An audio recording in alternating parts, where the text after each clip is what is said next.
দাবিগুলো সরকারের কাছে তুলে ধরুন, আমরা যেন আমাদের ন্যায্য অধিকারটুকু। পাবনায় নানা দাবিতে বিডিআর সদস্যদের মানববন্ধন।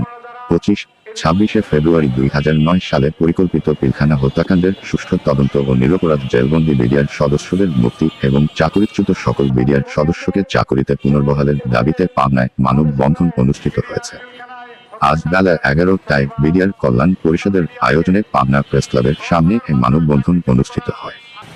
মানববন্ধনে জেলবন্দি বিডিআর সদস্যদের মুক্তি, সকল বিডিআর সদস্যকে চাকরিতে পুনর্বহাল সহ বিভিন্ন দাবি তুলে ধরা হয়। এ সময় বিডিআর সদস্য সহ পরিবারের সদস্যরা উপস্থিত ছিলেন। বলে আমি আমার সংক্ষিপ্ত @24 পাবনা।